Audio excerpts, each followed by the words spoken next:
I was standing in line at a crowded grocery store, arms full of last-minute holiday essentials, when my phone buzzed. At first, I thought it would be another cheerful holiday greeting or maybe a reminder from my boss about the shortened work week. But when I opened the message, my heart dropped straight into my stomach. "Rabin, a broken bar. We think it's better if you don't come this Christmas. It'll just be easier for everyone." 3 days before Christmas. That's what my parents had sent me.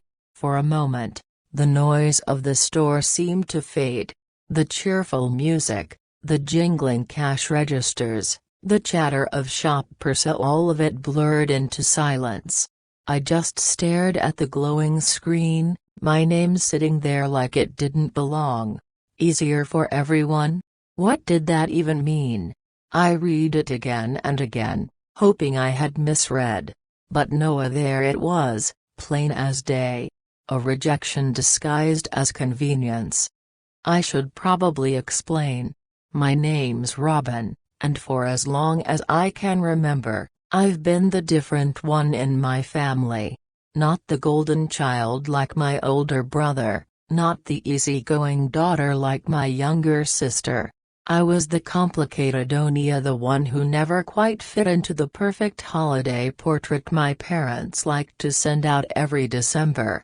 Growing up, Christmas was supposed to be magical. But in our house, it often felt like I was an uninvited guest at my own family's table. My opinions were too loud. My choices were too unconventional. My career path wasn't impressive enough. And ever since I came out, ever since I had the courage to share the truth about who I am, things only grew more tense. Still, some small part of me always believed that Christmas was the one time of year when families forgave, when they chose love over pride. That's why I was willing to buy the gifts, bake the cookies, wrap everything in shiny paper, and drive across town just to feel like I belonged, even if only for one night. But this year, 3 days before Christmas, my parents shattered even that fragile hope. I sat in my car that night with the groceries still in the back seat, staring at their message. I didn't know what hurt more, the fact that they didn't want me there, or the cold, casual way they'd said it. No explanation, no apology. Just a broken bar, better if you don't show up. I thought about replying right away. My thumbs hovered over the keyboard, filled with 1,000 words of anger, sorrow, and confusion. But I stopped. If I answered in that moment, my emotions would take over, and I'd say something I might regret. So I sat in silence, phone face down, tears burning at the corners of my eyes. The following day was the hardest. Everywhere I went, I saw happy families shopping together, kids tugging on their parents' sleeves, couples holding hands while picking out ornaments. The world was glowing with connection, while I carried the weight of rejection. I kept replaying their words in my head. Better if you don't come. Better for whom? Did my presence truly cause so much discomfort that it ruined Christmas? Was I that difficult to love? By the second night, something shifted. The sadness began to mix with anger, but not the kind that burns uncontrollably. This was a steady flame, one that whispered, "You deserve better than this. You deserve love that doesn't come with conditions." So, I sat down, phone in hand, and finally replied. I didn't lash out. I didn't beg them to reconsider. Instead, I wrote with the clarity that had come from years of aching for acceptance. Mom, Dada, thank you for letting me know how you feel. I won't come this year, because no one deserves to spend Christmas where they aren't truly wanted. I hope you enjoy your holiday. But please understand something, my worth doesn't shrink just because you can't see it. I am proud of who I am, And I won't apologize for existing. Love isn't supposed to feel like this. I hope one day, you'll remember that." I hit send, my heart pounding. It wasn't easy, but it felt like lifting a heavy stone off my chest. Christmas morning came.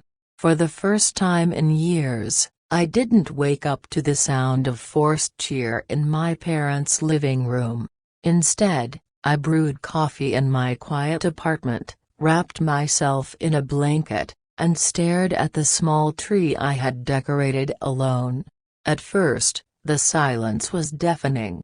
But slowly, I realized something. This year, my holiday wasn't built on pretending. Later that day, my best friend texted me, insisting I come over. "You're family to me," she said. And when I arrived at her home, I was met with laughter, warmth, and open arms. Her parents hugged me tighter than my own ever had. Her little niece made me a paper ornament with my name on it. For the first time, I felt like I belonged, and not because I fit someone's expectations, but because I was loved for exactly who I was. That night, as I drove home under the glow of Christmas lights, I thought about what it really means to be family. Sometimes, the people we're born to can't see us clearly. Sometimes, their love is conditional, fragile, or tied up in their own fears. But there are always others, friends, chosen family, people who step in when blood walks away, who remind us of our worth. The truth is, rejection doesn't define us. The way we choose to rise after rejection, that's what writes our story. So yes, 3 days before Christmas, my parents told me not to come. And yes, it hurt more than I can put into words. But what I realized was this: I didn't lose a family that night. I found the courage to claim my own place in the world.